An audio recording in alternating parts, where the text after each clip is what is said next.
আসসালামু আলাইকুম ওয়া রাহমাতুল্লাহি ওয়া বারাকাতুহু। সম্মানিত দর্শক, বাংলাদেশের প্রধানতম রাজনৈতিক দল বিএনপির একটি সম্মেলন হয়ে গেছে এবং এই সম্মেলনের পর সবাই যেটি এক বাক্যে আশা করেছেন যে বিএনপির মহাসচিব পদে পরিবর্তন আসবেন এবং এখানে সঙ্গত কারণেই দীর্ঘদিন ধরে জনাব সালাউদ্দিন সাহেবের নাম আসছে। তিনি জনাব তারেক রহমানের গুড বুকে আছেন, যথেষ্ট নির্যাতন ভোগ করেছেন, দেখতে খুবই সুন্দর, তার নির্বাচন এলাকায় যথেষ্ট জনপ্রিয়, লেখাপড়া জানা, একটা সময় বিশেষ কর্মকর্তা ছিলেন, এমপি ছিলেন, মন্ত্রী ছিলেন এবং লেখেন ভালো, কথা বলেন ভালো। তো কাজেই তিনি দলের মহাসচিব হবেন, এটা নিয়ে দলের মধ্যে দ্বিমত করার কোন মানুষ আমি দেখছি না।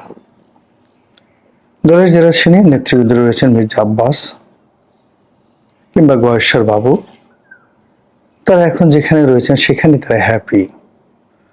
তাদের বয়স হয়েছে এবং তারা জীবন সামনে এসে কেবলই চাচ্ছেন যে তাদের মামলা মোকদ্দমাগুলো নিষ্পত্তি হোক এবং মৃত্যুর আগে বিএনপি ক্ষমতায় আছে এই দৃশ্যটা তারা দেখতে চান এবং বড় জোর যদি তারা জীবনের শেষ প্রান্তে এসে ভালো কোনো মন্ত্রণালয়ের দায়িত্ব পান, এটি দলের প্রতি কৃতজ্ঞ।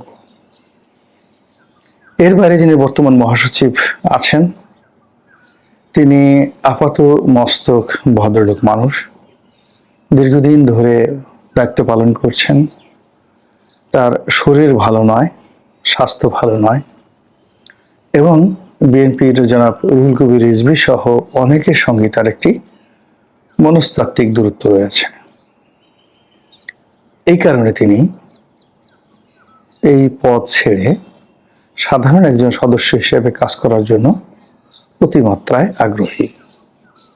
তিনি একাধিকবার পদত্যাগের কথা চিন্তা করেছেন, হয়তো দলীয় হাইকমান্ডের সঙ্গে আলোচনা করেছেন, কিন্তু দেশের সার্বিক পরিস্থিতি, বিএনপির দুরবস্থা এবং তারেক রহমান সাহেবের অনুপস্থিতির কারণে মির্জা ফখরুল সাহেবকে আসলে বাদ দেয়া সম্ভব হয়নি বা তার পদত্যাগ গ্রহণ করা সম্ভব হয়নি।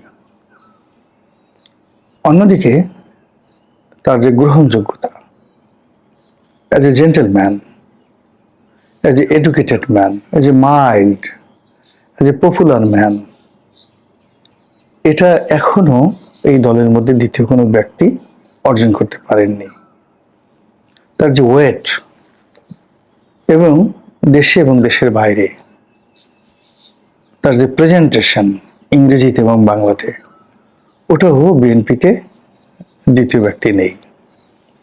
ফলে সালাউদ্দিন সাহেবের যে যোগ্যতা, এটির একটা আলাদা ডাইমেনশন, আর মির্জা ফখরুল সাহেবের যে যোগ্যতা, এটি আলাদা ডাইমেনশন। তো এনিওয়ে, দলের তো সারা জীবন মানুষ সব দলে একই পদে থাকতে পারেন না, এখানে পরিবর্তন আসে, বিএনপিতেও আসবে, এটাই স্বাভাবিক এবং বিএনপির গতি আনার জন্য নতুন একজন মহাসচিব আসবে, এটা দীর্ঘদিন ধরে বিএনপির দাবি। কিন্তু সমস্যা হচ্ছে কয়েকটি। প্রথমত হলো এই যে সময়টি, মানে আপাত দৃষ্টিতে মনে হচ্ছে বিএনপির জন্য খুব সুসময়। বিএনপির কিছু লোক চাঁদাবাজি করছে, কিছু লোক সরকারি পদ পদবি দখল করে ফেলেছে, কিছু লোক ব্যবসা বাণিজ্য শুরু করে দিয়েছে, কিছু লোক স্বপ্ন দেখা শুরু করেছে। অনেকে যারা মন্ত্রী হবেন, এমপি হবেন, তারা সাফারি স্যুট, জিয়া স্যুট যেটিকে বলা হয় সেটি, তারপর নতুন রেবন চশমা, নতুন জুতো কেনা শুরু করে দিয়েছেন। এটা যেভাবে সত্য, একই সঙ্গে বিএনপির মধ্যে যারা একটু জ্ঞান রাখেন, গরিমা রাখেন, তারা আবার নতুন করে পালানোর আতঙ্কে আছেন। নতুন একটা দমন পীড়ন, নতুন একটা পরিবর্তন, এবং আরেকটি ১-১১, আরেকটি আক্রমণ, আরেকটি দল ভাঙার প্রক্রিয়া, দলকে ছিন্ন বিচ্ছিন্ন করার প্রক্রিয়া, কিংস পার্টি, তারপরে গৃহপালিত সরকারি দল, গৃহপালিত বিরোধী দল, আর্মি ব্যাকড রাজনৈতিক দল, এই সকল আশঙ্কা বিএনপিকে কুড়ে কুড়ে খাচ্ছে।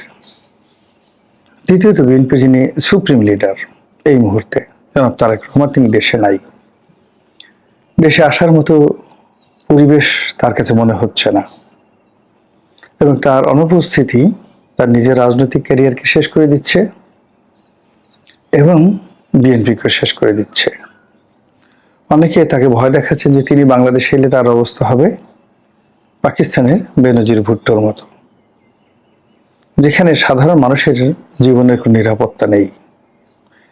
সেখানে বিএনপির শীর্ষ নেতা তিনি এলেন, এয়ারপোর্টে ১ কোটি লোক উপস্থিত হলো, মিছিল করে বাসায় দিয়ে গেল, এরপরে একটা মব হলো, একটা ঘটনা ঘটলো।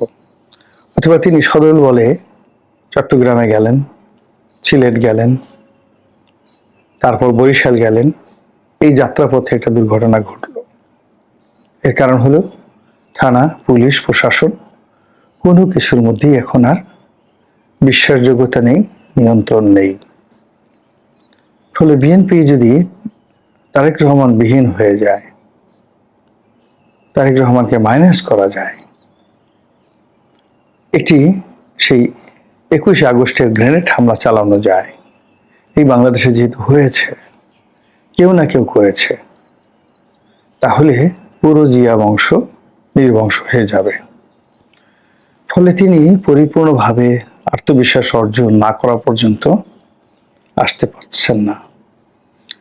ফলে এই অবস্থায় তাকে রুহুল কবির রিজভী, সালাউদ্দিন সাহেব কিংবা মির্জা ফখরুল সাহেব, কখনো কখনো শামা ওবায়েদ, কখনো কখনো এশরাক, কখনো কখনো সেই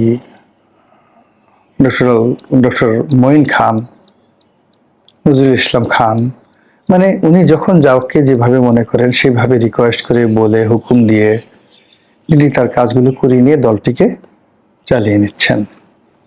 কিন্তু তার যখন উপস্থিতি অনিবার্য, তখন সেখানে একটা কালেকটিভনেস চলে আসবে।